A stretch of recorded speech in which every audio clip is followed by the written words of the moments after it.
जय महालक्ष्मी मित्रों, हमारे चैनल के अंदर आपका स्वागत है। दोस्तों, जैसा कि आप जानते हैं कि घर के अंदर पोछा लगाना और घर के अंदर साफ सफाई रखना ताकि देवताओं का आपके घर के अंदर आगमन हो और देवी देवताओं की कृपा आपके घर के ऊपर बनी रहे।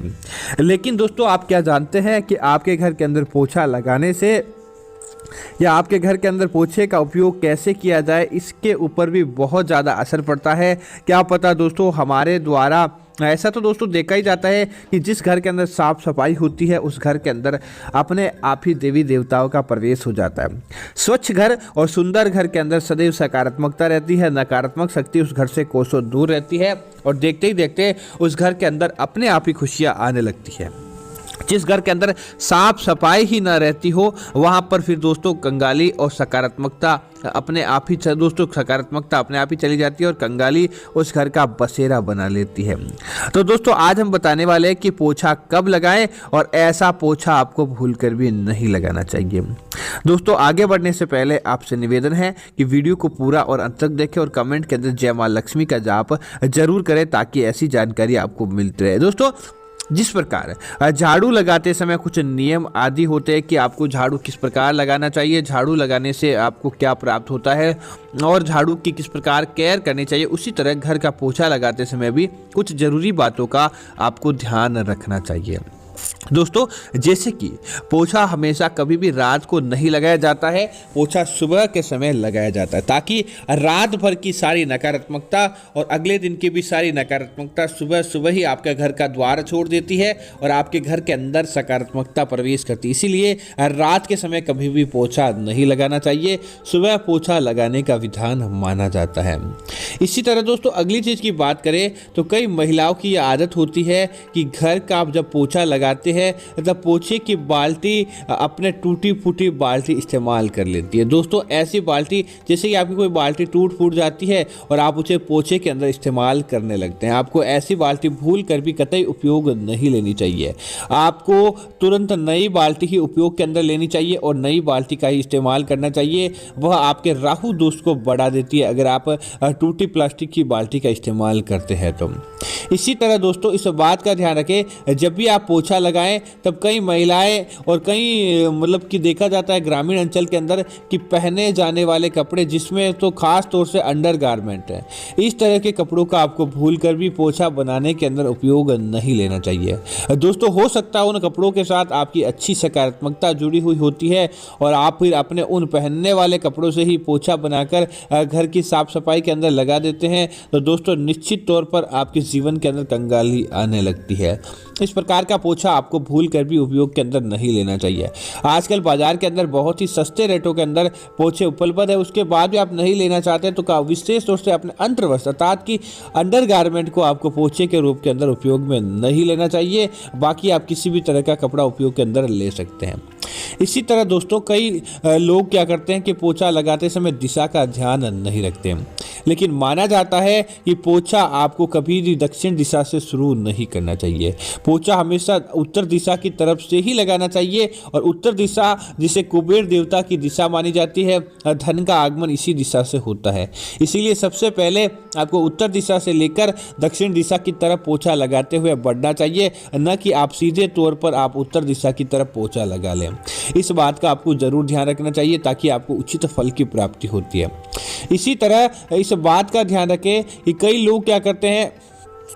पोछा लगाते समय जो घर के पोछे का जो कपड़ा होता है वह पोछा सारे के सारे घर के अंदर लगाते हैं, लेकिन आप अपने घर के पूजा घर के अंदर जो पोछा लगाते हैं उस कपड़े को आपको अलग ही रखना चाहिए। इस बात का जरूर ध्यान रखें, जो सामान्य कपड़े का पोछा लगाते हैं उससे घर के पूजा घर का पोछा कभी भी उपयोग के अंदर नहीं लेना चाहिए। माना जाता है ऐसा करके साक्षात आप माता लक्ष्मी को नाराज करने का कार्य करते हैं और अपने जीवन के अंदर आप दुख दरिद्रता को लेकर आते हैं। तो इस बात का आपको जरूर ध्यान रखना चाहिए। दोस्तों, अब बात करते हैं कि पोछे के पानी में अगर आप ऐसी क्या चीज डालेंगे कि ताकि आपके जीवन के सारे विघ्न और विकार समाप्त हो जाते हैं। दोस्तों, कई बार क्या होता है कि हमारे जीवन के अंदर वास्तु दोष बढ़ जाते हैं, वह जाने का नाम ही नहीं लेते हैं, या फिर रात्रि को अच्छी नींद आना, घर के अंदर कलह का वातावरण हर समय बना रहना, अगर आपके जीवन के अंदर भी आपके यहाँ भी इस प्रकार की चीजें लगातार हो रही है और आप चाहते हैं कि वह सारे वास्तु दोष समाप्त हो जाएं और उनके आपके ऊपर किसी प्रकार का असर नहीं डाले, तो दोस्तों आज इस वीडियो के माध्यम से वह भी आपको पता चल जाएगा। दोस्तों अगर आपके घर के अंदर कोई व्यक्ति असाध्य बीमारी से घिरा, अर्थात कि उसकी बीमारी ठीक नहीं हो पा रही है, किसी न किसी रूप से व्यक्ति बीमार रहने लगता है, तब आपको क्या करना चाहिए, नीम के पत्ते थोड़े उबाल लेने चाहिए और एक फिटकरी का टुकड़ा लें। उस फिटकरी के टुकड़े को बीमार व्यक्ति के सर से 7 बार ओसार लें और ओसारने के तत्पश्चात आप क्या करें, उस नीम के पत्तों के साथ उस फिटकरी के टुकड़े को डालकर अच्छी तरह से आपको उन्हें उबाल लेना चाहिए।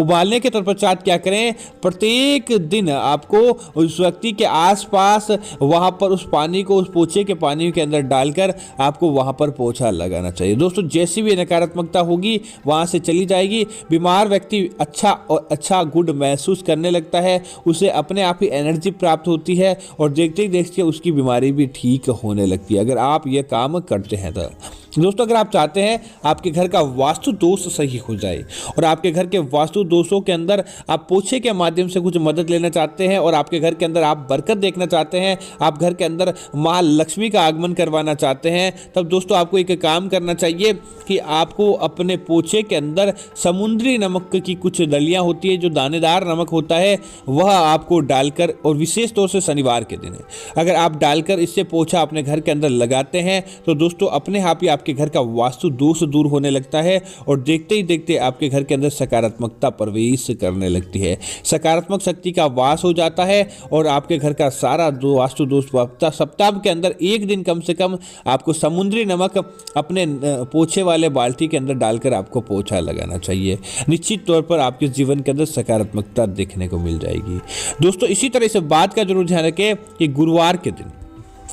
पोछा नहीं लगाया जाता है। गुरुवार के दिन दोस्तों कोई व्यक्ति पोछा लगाता है तो उसके जीवन के ऊपर से अपने आप ही राहु भारी होने लगता है और राहु के दोष लग जाते हैं। और गुरुवार का दिन भगवान सत्यनारायण का वार होता है, गुरु ग्रह को मजबूत करने का वार होता है, न कि उन्हें नाराज करने का वार होता है। इसी वजह से दोस्तों गुरुवार के दिन दाल बाड़ी आदि कटवाना, कपड़े धोना, बाल धोना, पोछा लगाना, इस प्रकार का कार्य नहीं किया जाता है। तो आपको गुरुवार के दिन भूलकर भी पोछा नहीं लगाना चाहिए। इसी तरह अगर आपका पोछा, पुराना पोछा, अगर आप नया पोछा बाजार से खरीद कर लेकर आना चाहते हैं और आप चाहते हैं उसका उपयोग लें, तो दोस्तों आपको गुरुवार के दिन बाजार से पोछा तो खरीद कर आप ला सकते हैं, लेकिन उसका उपयोग उसके अगले दिन आपको करना चाहिए। इस बात का आपको जरूर ध्यान रखना चाहिए। निश्चित तौर पर दोस्तों आपके जो बनते काम बिगड़ जाते थे बनने लगेंगे और देखते ही देखते आपके घर के अंदर से दरिद्रता चली जाती है। दोस्तों इसी तरह से बात का ध्यान रखें, कभी भी जब आप पोछा लगाने वाले होते हैं तब इस बात का ध्यान रखें, कभी भी किसी अन्य व्यक्ति के साथ, जैसे कि आपने किसी अन्य व्यक्ति के घर आप गए हैं और आप अन्य व्यक्ति से अपने घर का पोछा लगवाते हैं, तो दोस्तों ऐसा नहीं कि सामने वाला जो आपके घर के ऊपर मेहमान आया है वह, जैसे कि कोई महिला आती है आपके घर के अंदर, आपका मिलने वाला होता है और वह आपके घर के अंदर पोछा लगाने लग जाता है। तो आपको भूल कर भी ऐसी गलती नहीं करवानी चाहिए। अपने घर का पोछा किसी अन्य अपने रिलेटिव, आप काम वाली बाई को रखते हैं तो आप उन्हें पैसे देकर आप अपनी कोई किसी प्रकार की सहायता लेते हैं तो वह तो आपका चलेगा, लेकिन आपके घर मिलने वाले आने वाले अतिथि से आपको भूल कर भी पोछा लगवाने, इस प्रकार का कार्य नहीं करना चाहिए, अन्यथा आपके ऊपर देवी देवताओं का दोष लग सकता है। तो दोस्तों मैं उम्मीद करता हूं कि ये जानकारी आपको अच्छी लगी होगी। इस प्रकार की अन्य जानकारी देखने के लिए आप हमारे इस चैनल को सब्सक्राइब करें और साथ ही साथ वीडियो को लाइक और शेयर करना ना भूलें, ताकि ऐसी जानकारी आपको मिलती रहे। जय श्री राम मित्रों, धन्यवाद मित्रों।